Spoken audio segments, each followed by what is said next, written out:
Hey everyone, what is up? Welcome back to another episode of the Literary Latte Podcast. I'm your host, Brandon. And I'm your other host, Katy. And you know what? We are joining you here for this week to start a brand new book. And we are super excited. Are you excited, Katy? I'm so pumped. Not How as is pumped your... as I was on Thursday, but I am pumped to talk about this book. Oh, yes. I was going to ask Katy how her week went, but I already know. But, I'm sure Katy will say and brag about it because I'm so jealous. She got to go to Taylor Swift on Thursday. It And was I had no wonderful. idea Taylor Swift was going to be there Thursday. So when you sent me the video, I was like, are you kidding me? I was like, how far are you in the book? I'm like reading it. And she's like, oh, wow, that's great. Look at me. I'm at Taylor Swift. I'm like, ah. Yeah, the text was, Katy, our first episode drops Oh, tomorrow. yeah. Aren't you excited? And so I took a picture of the stage and said, yes, it's the second most exciting thing on my list right now. And then Brandon lost his mind. So I really did. I was so jealous, especially because she was also sending me videos of her singing songs from Evermore. And that's my good. favorite Taylor Swift album. It's a great So album. look, I am jealous, but it is what it is. You had a fun time? Did loved it. I feel my age in many ways. Um, there were so many middle schoolers and high school students there, which was great. We love that Taylor is like multiple age ranges. She appeals to Um, the masses. appeals to the masses. What was really cute is there was a number of um parents, like specifically dads, who were there with their like middle school age daughters. Um, and I thought that was very cute. There was another mom there standing in line with us to get into the gates who was like holding a bag of like rubber bands because her daughter was making friendship bracelets in line. Oh, And I thought it was super cute. There's a little girl in front of us where it was her very first concert. She looked like she was maybe like 6, which I will say Taylor went until almost 11:30. So I I was cannot exhausted. imagine. Because isn't it like a As 3.5 hour concert? Yeah.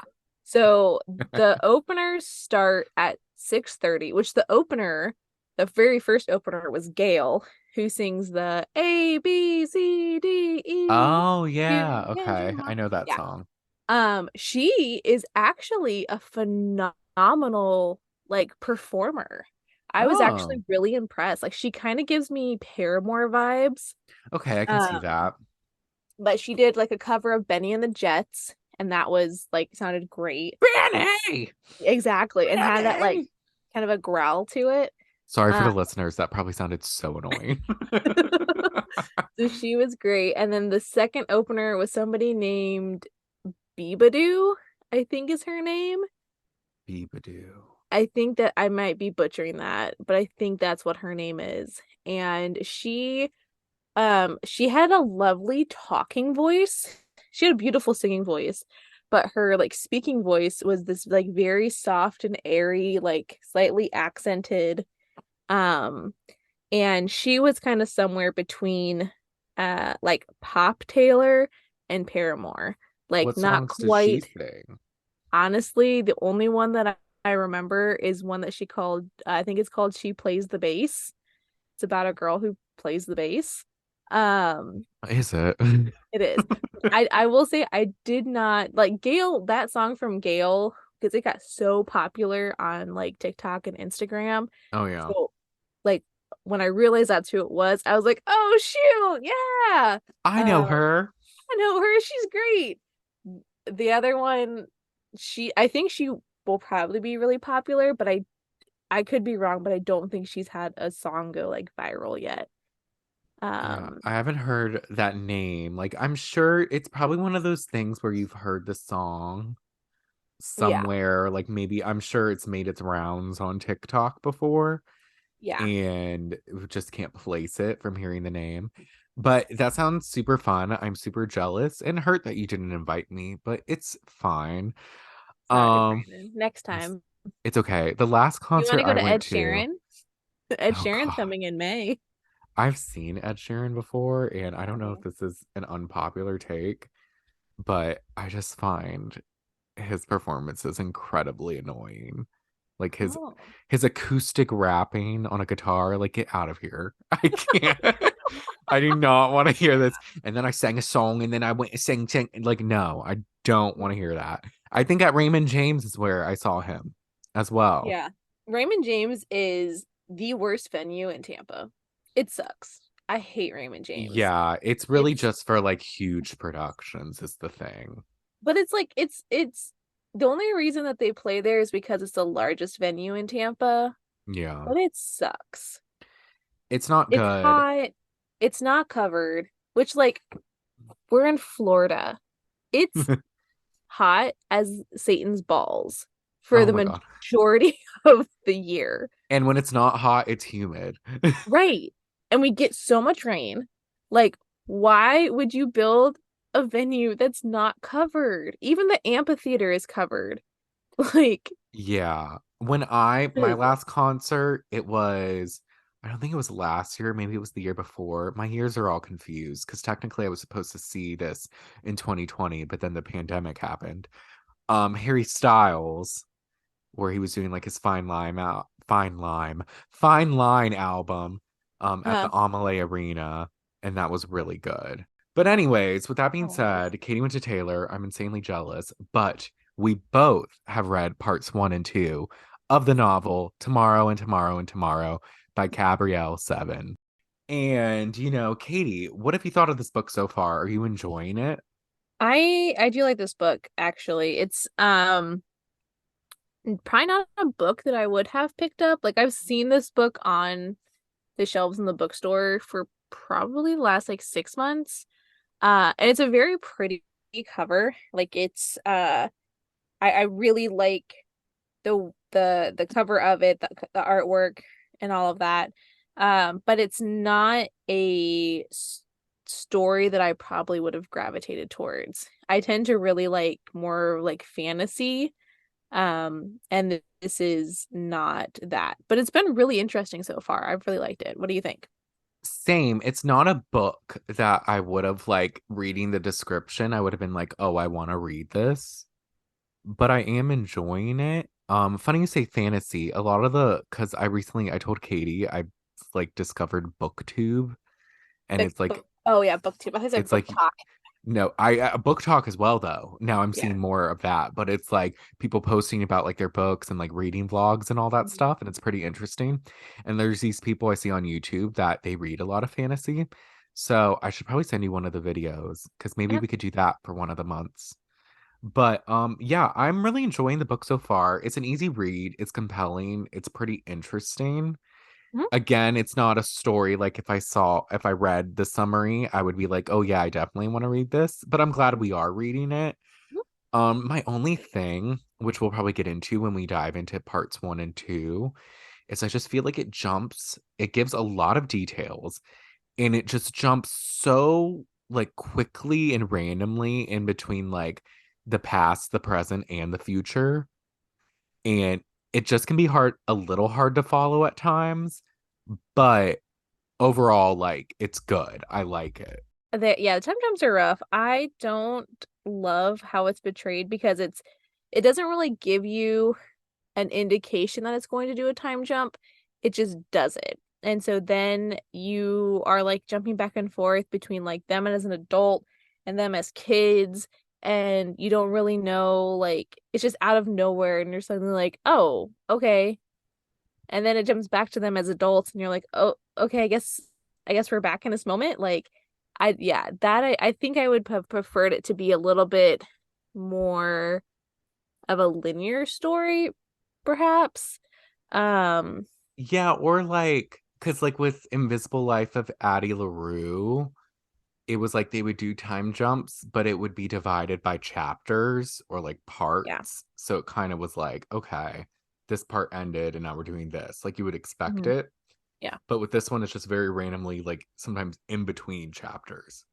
Yeah. It's like yeah, and it's like sometimes it was longer sections of a jump back in time or even a jump forward.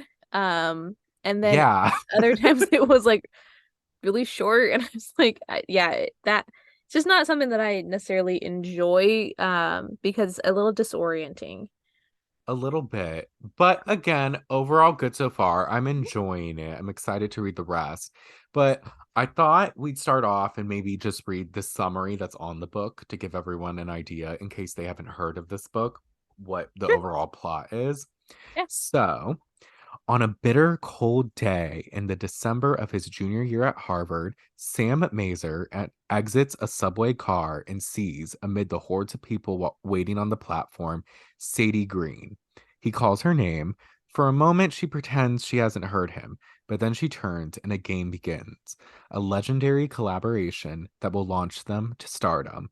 These friends, intimates since childhood, borrow money, beg favors, and before even graduating college, they have created their first blockbuster, Ichigo.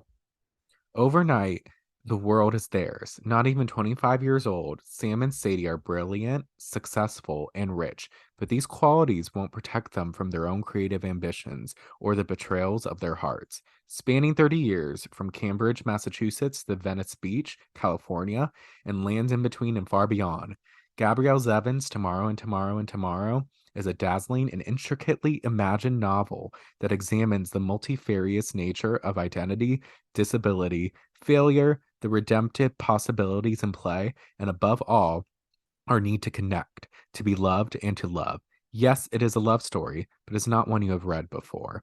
Can I just say, when it says intricately imagined, it made me think of John Travolta, wickedly talented, Adele Nazim. Oh, that's a throwback. Definitely a throwback. That made me think of it. But interesting, yeah. So the summary I would say is good. Again, if I read it, I wouldn't be like, oh, I need to read this book, but glad we are. That's the overall plot. Now, we kind of wrote summaries for part one and part two.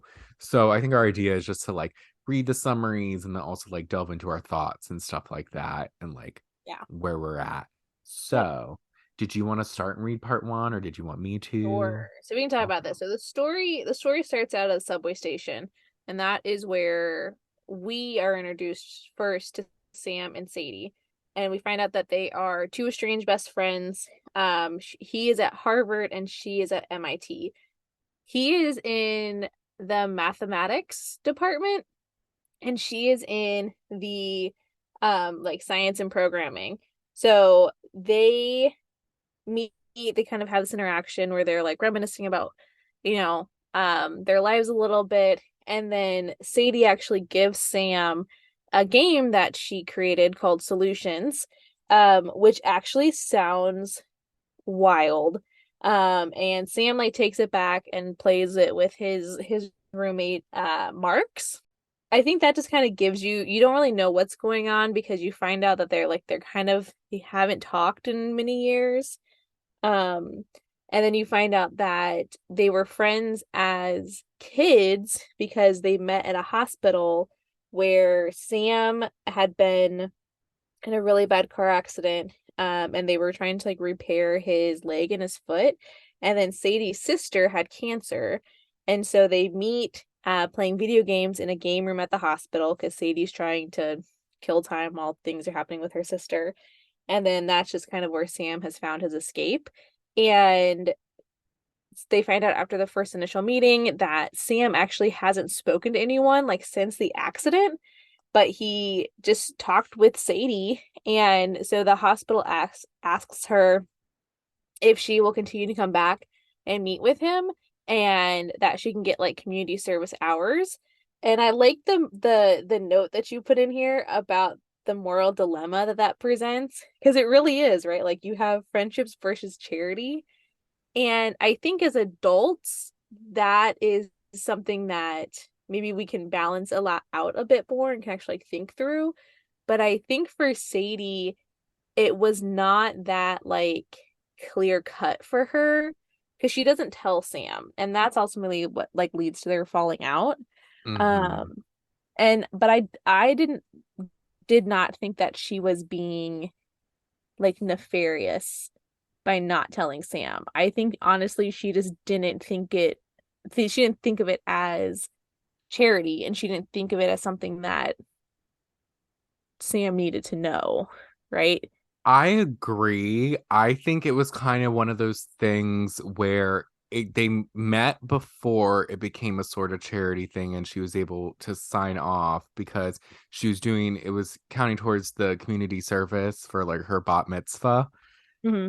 And so I think it started before that, and then that just kind of became a thing. And I don't think she was hanging out with Sam solely just because of that. So I didn't think anything bad too much, but I think her not telling him is what made it bad and made it seem kind of shitty and just like, why are you doing this? And then, but I get her not wanting to bring it up as well. So it was kind of one of those things where they're young and like Oh, it's yeah. not bad, but like they don't have like those communication skills and like able to like think through it. And Yeah. also, Sadie's sister Alice sucks. Oh, Just yeah. saying. Which I mean, I think it was one of those things where, I mean, I have many siblings, and I know you have a few too. And so there are times where like you get frustrated with your siblings, and you just, you as a kid, if you can't process your emotion, which obviously the sister Alice couldn't, and probably having cancer made it even worse because I'm sure her parents didn't like hold her to the same standard because she was sick. And like we do crappy things to our siblings because we're mad, like Yeah. I have definitely said awful things to my siblings in the heat of the moment, and Mm-hmm. not really thinking about the consequences that are going to happen. So I think it's the same thing with Alice ultimately like telling Sam that Sadie was doing the community service. Um, like I think she was just being a jerk because that's Yeah. how siblings interact sometimes.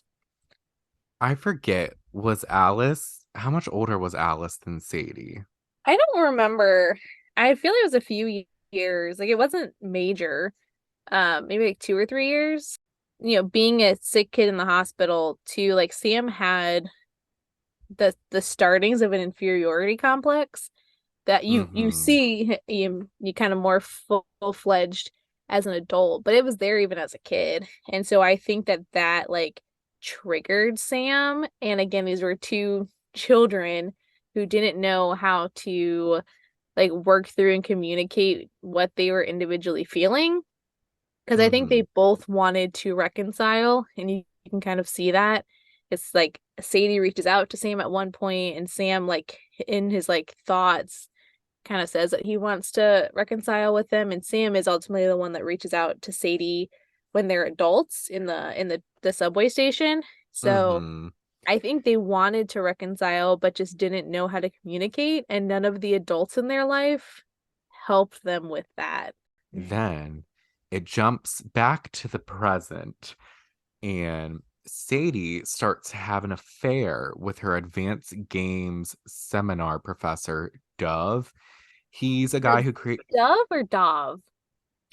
I always said Dove. It's D-O-V. So I always said Dove, but I don't I said know. Dove. It doesn't matter, but that was just a point. Yeah. As I was thinking about his name, I was like, I wonder what.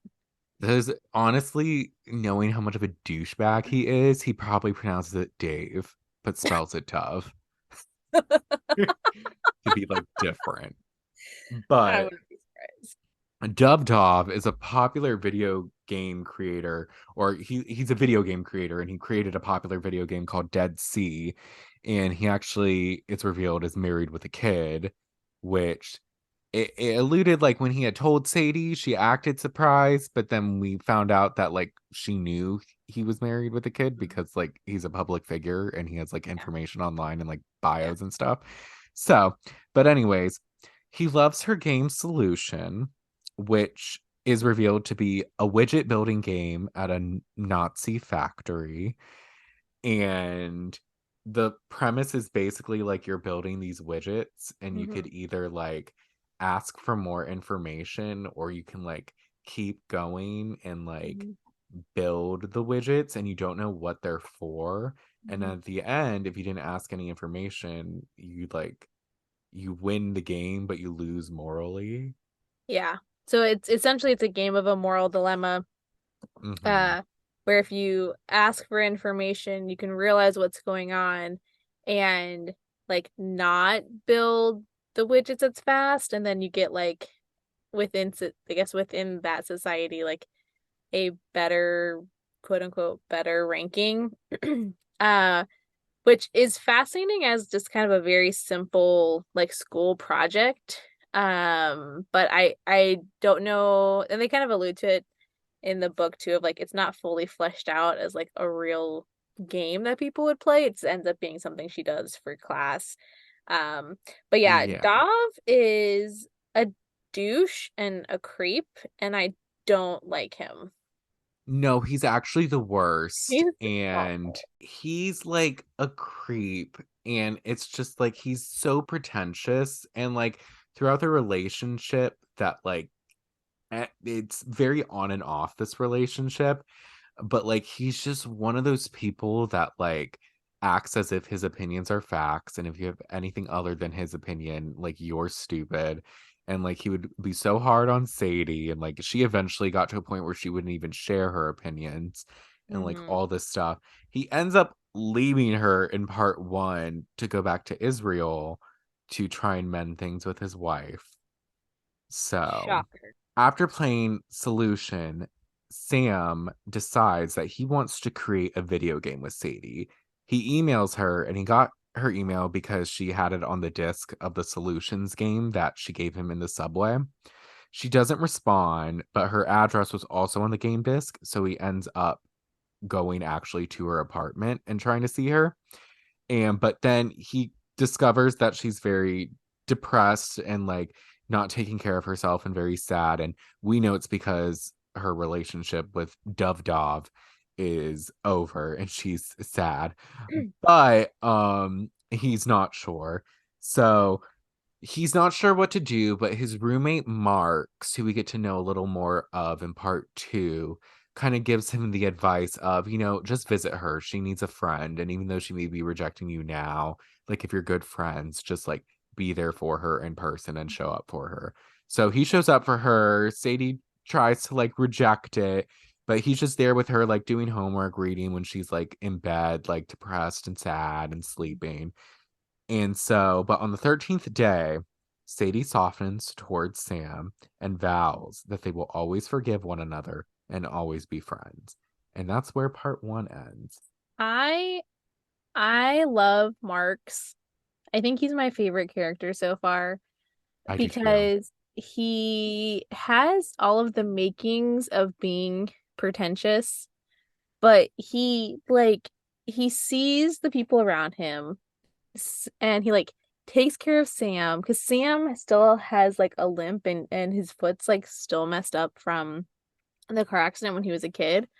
And like Sam doesn't have a lot of money, but Marx is from a very wealthy family. And so Marx will do things like he'll buy an extra coat and just kind of like leave it laying around. Like, oh yeah, I just forgot that I bought that, and Yeah. then that way Sam has a good heavy coat because Sam is from California, but is at Harvard and it's like he's not prepared for, those winters.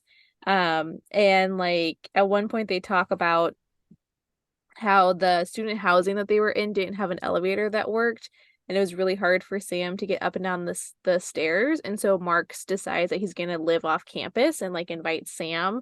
And even though like the rent is more expensive, Marx figures out a way for Sam to be able to do it by taking like the larger bedroom and being like, "Well, I have a larger bedroom, so I'll pay Mm-hmm. more." And with like even with Sadie of being like, "Yeah, man, if you care about her and you want to help her, like what she needs is for someone just to be present." And I think it's great. And I also think it's interesting the contrast between Sam and Dov of like both of these men recognize Sadie's brilliance, but Dov wants her brilliance to like reflect on him. Mm-hmm. He kind of I think he wants like the pat on the back for like having a brilliant paramour. Um, Whereas Sam is like, I see this brilliance and I want to work with that. I want to create something with you. and I think Dov just wanted someone to like cheerlead him in his brilliance. Oh Uh, yeah. so I think that was I didn't think about that when I was reading it, but like looking back on it now, both of them saw Sadie's brilliance, but went about their responses to it in very different ways. I will say also something about like before we get into part two, it kind Mm, of alluded to in part one. It was like Sadie vows to be for them to be like best friends no matter what. But then there's a mhm, side note that's like it's an easy vow you can make when you're young and you're not mhm, like living life and like going through those nuances and like more going through more trials and tribulations. mhm. Oh, this Which book has some great like little insights like that. and foreshadowing. Uh-huh. But also just like, isn't that great? Isn't that like just a great thing to realize like when you're young, Oh yeah. you are so willing to make promises and make vows with people because you don't understand what it takes to keep them. And Yeah. the comment that it gets made in this book, which I actually kind of thought about you when this initially got Oh. made, because Sam is in this mathematics department, but is not like really doing well. Like he's doing okay, but like his heart's not in it, and his professor tells him like to be good at something is not the same thing as loving it. This is the second episode in a row Katie's calling me out about not liking accounting. I'm sorry. Listen, this is just these are the books, okay? I'm just making observations. I just see you Um, in lot when people talk about hating what they do, which honestly, fair. but you also talk about it a lot, even on your YouTube channel. You talk about it a lot. But here's the thing is like you're very good at it. Like I've worked with you. You're very good at accounting. You get it.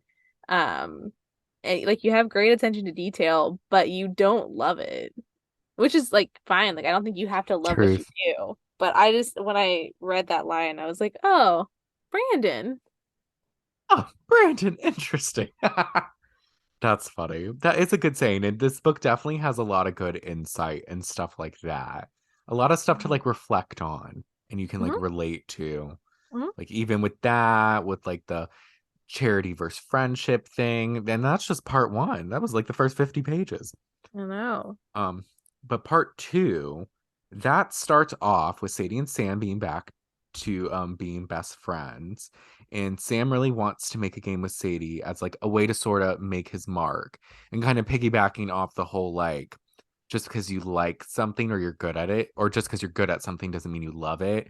He hasn't exactly done anything like he doesn't know exactly what he wants to do with his career as far as like how he wants to like make an impact and like I think he was struggling like not wanting to go to grad school maybe or something like that as Mhm. well. So he really wanted to make the game to be like his mark and his big thing that he does.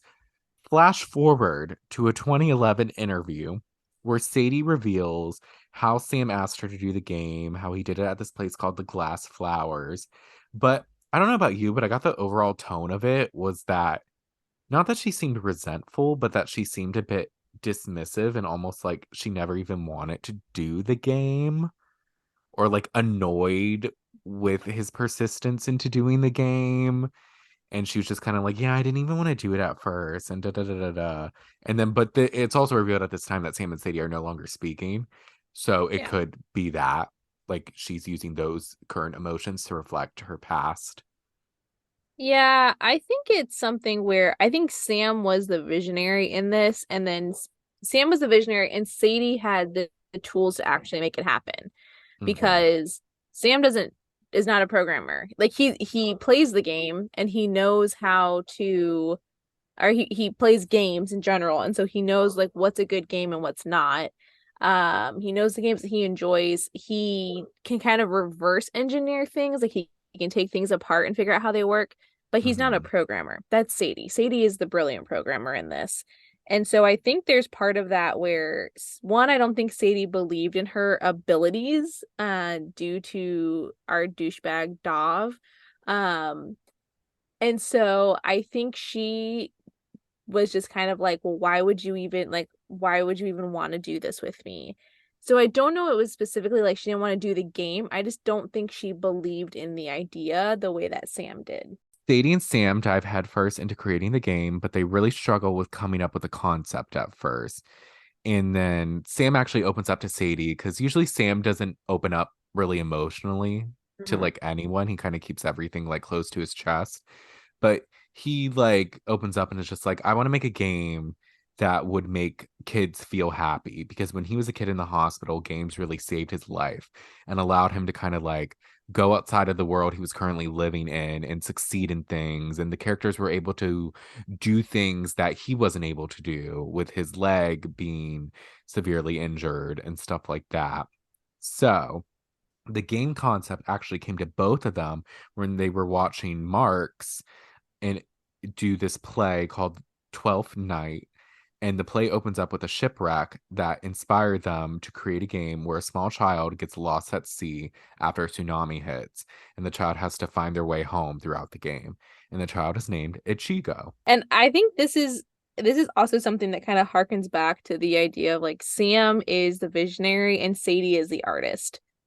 And that Mm-hmm. Sam was like she he saw Sadie's brilliance and said we can work together and we can do this, but had no idea what he wanted to make. And to be fair, Yeah. neither did Sadie, but Sadie had already created games, and so she at least had kind of a foundation to go off of. And it's yeah, it's an interesting game. I don't play enough games to know if I would actually want to play this game. And I've I never played PC games. I've only done like yeah. Nintendo 64 and PlayStation. I used to But play games a lot when I was younger. And like relatively not too long ago. I've always liked Super Mario. I've always liked like Mario Kart, Super Smash Brothers, Kingdom Hearts was a good game. Have you ever heard of Kingdom Hearts? yeah, And it's I like never played it, but I know of I've it. always liked the concept of like them going to different like Disney worlds and like Hmm. playing with those characters. So I always liked it. I usually would just watch my brother play that game because it was too complicated and I just liked seeing all the things. But I will say this concept, I would play this game. It sounds like a cool concept. It sounds like something that would be fun. And as we learn more about the game, it seems pretty emotional as well. Hmm. So it definitely seems good. I will say something I just kind of that like clicked for me was this is kind of a little foreshadowing when it's Marx's play that inspires the concept because as we'll learn later on throughout part two is how much of a role Marx actually kind of does play in the video game creation or the facilitation of it. And like kind of as the point of inspiration, he plays in certain things as well because he always gives them like books to read or concepts and stuff like that. So that just kind of clicked for me how Marx is kind of like a constant figure in that sense. Yeah, Marx ends up being a producer, and he's like a truly great producer He who is. like fully believes in their idea and is there to support them in any way possible. And I think that is super cool. And this is why Marx is currently my favorite character. That we get a flashback to July of 1984 where Sam and his mom Anna are moving to LA from New York. This is also where we find out that Sam and Anna run into this guy named George, and it ends up being Sam's father. And so you kind of find out that Sam's dad was kind of just not involved. It was really strange because it sounded like he kind of wanted to be, but like he, but he just wasn't. Like it was very confusing through that whole It thing. Because seemed at like one Anna point, didn't want him to be for some reason, but and he maybe also he didn't like didn't try. try. He didn't try. He said he wanted So to, but like, yeah, I don't know. It's kind of, I wonder if we'll learn more. yeah, I potentially. wish. But yeah, I guess he's a talent agent, which is how Sam's mom and George got together because Anna is an actress, was on Broadway when they lived in New York. And Mm-hmm. so I think that's how it's not a situation like Dov where it's like Anna worked for was represented through his agency. She had a different agency and just happened to know him because I think the New York kind of acting scene is pretty close. So, Yeah. I think they were only together for like 6 weeks also. yeah, It was like a very nothing, short relationship. yeah, nothing nefarious, it doesn't sound like. And it just was one of those things where they weren't really in love, and then she got pregnant and she decided to keep the baby. So it wasn't anything like, yeah, there's no Yeah. big drama there at this At moment. least not yet that we've known. Maybe something will come up, but it doesn't sound like it at least. Yeah. So, and then once that flashback ends, we find out Marx, being a truly great producer and friend, is Yes. letting Sadie and Sam use his apartment, which is also where Sam lives. So I guess he just let Sadie move in for I the summer. think he had like an internship somewhere. Was it Yes. England? Ireland, somewhere. I don't know. Somewhere. Random tidbit. This book has a lot of details. Yeah. He doesn't stay at the internship for very long. And it's never, so far, it hasn't been explained why he came back early, but it Hmm. annoys. I do like the fact that Sadie doesn't like Marx Oh yeah. initially. Um, because I look at it and I'm like, why would you not like him? I think it's the whole like she didn't want him to be involved in the game and was mad that he was going to get producer rights for lending them the apartment. But I Sadie is feel also a like, very particular person yeah, that in is true. general. But I feel like Marx very quickly proves his worth and proves Yeah. to be like a genuinely good producer. Like, A great asset to the team. yeah, yeah. So I'm like, I get that you're upset because you didn't know it was happening. You didn't realize that Sam agreed to name him as a producer. But like, can you really be that mad at him when he like steps up the way he does? So, anyways, he comes back. He's handling Marx is like killing it. He's handling logistics. He's keeping them organized. He's checking in on them, which I think is super cool. He Mark's even our king. We love Mark. This is a Marx Stan Mark's account. Stan account. We love Marx right That's now. gonna be the title of the episode. Mark's Stan account. I like it. I like it. And so he is even the one that comes up with the name, Hmm. and it's Another source of inspiration. and he also games, and so he helps them by like playing through the levels. Like is I think Marx might secretly be the main character. Not really, but that would be awesome. He's like that secondary character that everybody likes more than the main characters. That Yes, I everyone wants to agree. be the main character. I agree. And I even so the name he comes up with is 1-5 in Japanese and also means strawberry. Hmm. And so it's Ichigo, and which is a super fun name. I'm here for it. This is the other reason why I I love Marx. Marx at one point expresses interest in Sadie to Sam and says, "Hey Sam, like what's the deal with you and Sadie? Like I know you guys are like best friends, but is there anything romantic there? If not, like would you be okay if I asked her out?" And at first Sam is like, yeah, I guess that's fine. And then is like, actually, no. Because if you're going to be involved in the game and she's obviously involved in the game, I don't want anything to potentially mess that up. And Marks, because he is a respectful friend, backs off. And I love that. And it's one of those things where like, Respectful king. respectful king. Like, I love it. I love it so much. And I don't know if I want Marx and Sadie to actually get together at some point. I don't know that I care as of right now. Yeah, I don't know if I do either. I kind of don't want any of them to. I feel like maybe it might get to a point where Sadie and Marks do. Because another thing, it was I think in the first chapter because when they run into each other at the subway station, Sadie mentions to Sam that she's going to her boyfriend's, and Which is Sam douchebag Dov.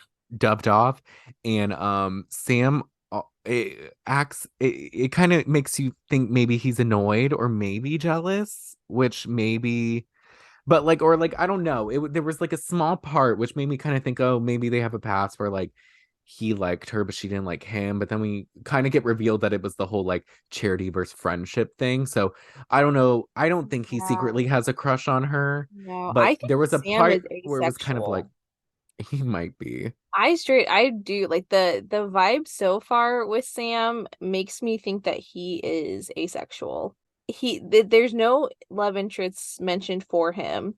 And even with Sadie, I don't feel like he even fully, it's gonna sound weird, but I don't even feel like he fully realizes that Sadie is a woman. Oh. Does that make sense? I don't know, that's a weird way to say it, but like I feel like Sadie is just his like best friend. Yeah, like he just 'Cause- sees Sadie like just like as a person or just like, oh, this is my friend Sadie. Like Yeah, he doesn't look at her in like any sort of like sexual way. Like it's right. just kind of like, oh, that's my friend. Yeah. And So so it's I like think a platonic friendship. yeah, but like yeah, which I like which made me like maybe we've just been so like warped with like male female friendships, especially if both of them have this like are have like straight orientations, that like we just assume that male and females are going to end up at I, least being somewhat attracted to each other at some point. that probably is true. And like, even with me, I'm like, oh, kind of alluded to maybe it, but I don't know. But now also reading the summary, it was like a love story you've never read before. So it's kind of like maybe like a friendship love story. Also, like, I see what you mean just as far as like Sam.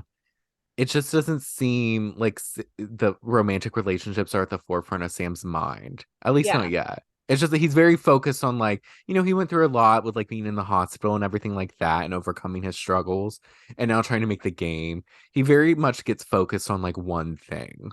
Hmm. And Right. then But I like, guess because he's in college, which I feel like is when, I mean, I did not, but I feel like most people go through like wildish sexual years. And so the fact true. that there's like no mention of that for Sam at all, and really, it's like he doesn't even, it's, it, he's not, there's no interest expressed in Marx, there's no interest expressed in Sadie, there's no Mm-hmm. other like outside person that's brought up as someone that Sam like dated, right? Because you have Dov, Yeah, you know, dubbed off.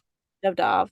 And so yeah, that's why I kind of feel like Sam's gonna end up being asexual. Or maybe it's just one of those things where because he was kind of a late bloomer, he just that's not a big deal for him. True. Could be. Yeah, I could see that too. I'm sure if it's going to be explored, it'll probably be more explored as like the game get more success and that like relationship, like the business relationship kind of moves forward. Yeah. I could see Yeah. that becoming a thing. Dov has been gone. He came back. He's like, hey, I'm gonna go give it a good old college try with the wife. And Sadie and Dov have been broken up, right? We talked about that. Um Sadie went through her depression. Dov has not come back into the world, into the life yet, which I was super happy about. But We almost got it out free. almost got out scot-free. Well, not really scot-free because she went through a big depression, but almost didn't have to deal with him again. But Yes. as all good things, when you're trying to do something huge, you hit a roadblock, Yeah. and Because it's for Sadie. yes, because they're working on the game, but a big struggle with Sadie is like the graphics and trying to make everything like look good and like I don't want to say realistic, but just like high quality, I would say.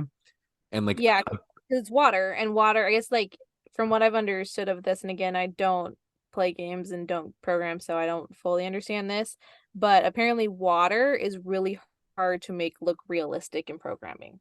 I could imagine, like, because when they were kind of explaining it, I was really thinking about it and I was like, damn, that would actually probably be really hard. And I'm Mhm. someone who has no artistic capabilities of any sense of the word. Like, I can barely draw a flower. Like, Mhm. I can't draw and I don't have the patience to. Do not take me to painting with a twist. I will hate it and I will be bad. Yeah. I have no Um, desire.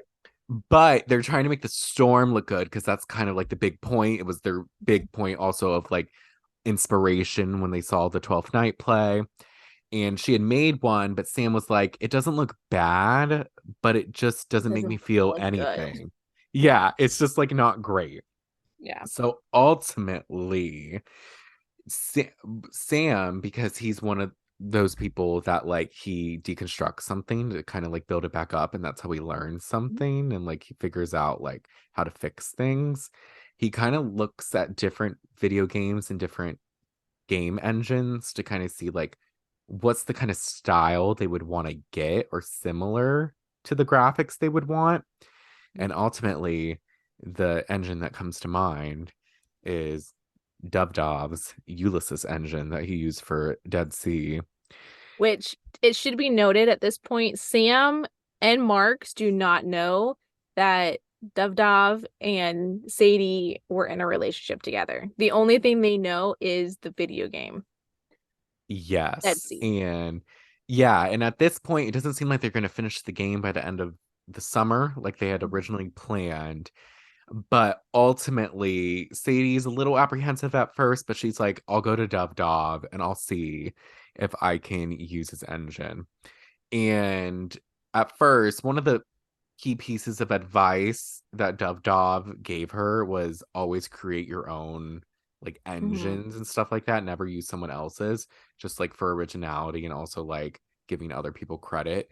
But he says to her, of course, well, I see why you would want to use my game engine, and like I could see why. So I think it's a good move. So he lets her, and ultimately, this makes him a producer and an equity partner in Ichigo. I hate And it. right, it's the worst. But Sadie and Sam ultimately decide to take the next semester off so they can finish the game. They I end have up, mixed feelings. Sorry, I'm so oh sorry no, to you're interrupt good. again. I have mixed How feelings dare you interrupt me? about I'm just kidding. oh my gosh, I'm so sorry. I have mixed feelings about their decision to not go back to school that semester, mainly because Dav was the one to like tell Sadie that she shouldn't go back to school, and I don't like that. I don't like that he has that much power over her. Um, and ultimately, I think it probably is the right decision. And so, obviously, like good advice can come from bad people.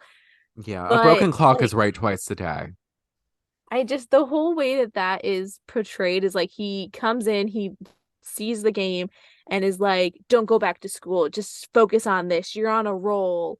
Just do this. And I want to be like, F you, man. Like, stop it. But he was right about this. Like they should have taken the semester off because they end up finishing the game almost a year to the day. They ran into each other at the subway station.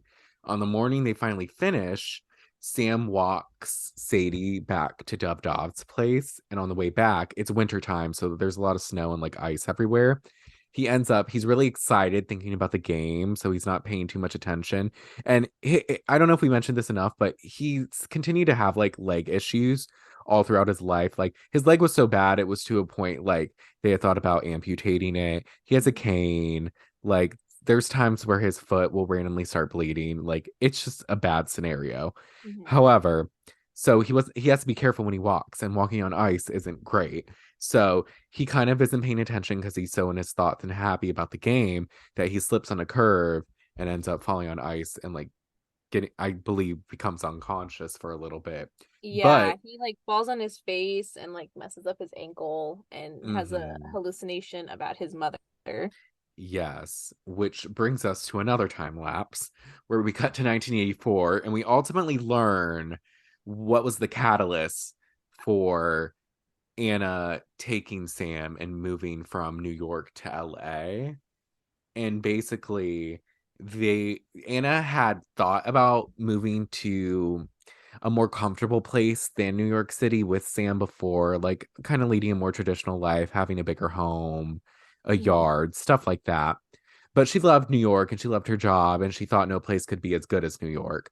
But then Mhm. one day, her and Sam were walking the streets of New York, and out of nowhere, a woman falls from a 6-story building and like and then attempt to unalive herself. And it's pretty traumatic. The scene's a bit interesting because we find out this woman is also named Anna Lee. And as Mhm. she's on the ground before she dies, like Anna sent Sam to like get someone to call 911 at some convenience shop, I think. Mhm. And then she's like talking to this girl and being like, "Oh, hey, how are you?" Like it's a little awkward. Like they're kind of having small talk. It's a little awkward. Yeah. But ultimately they find out both their names are Anna Lee. Anna kind of tries to ask her like how she got here, and Like she what, kind of yeah, why did you jump? I think is what she says. yeah, and she was like, it was my only way to get away. Like At we some don't point. actually learn too many details about the woman who jumped and like why and all that, but it kind of scares Anna to a point because they had the same name because she saw herself in her Yeah. that she did not want to end up like her one day. So she ultimately takes the move to move her and Sam to LA to be closer to the family, to have more of like a traditional family life and Hmm. like just live in a safer area. Right. Yeah, and be around Anna's parents.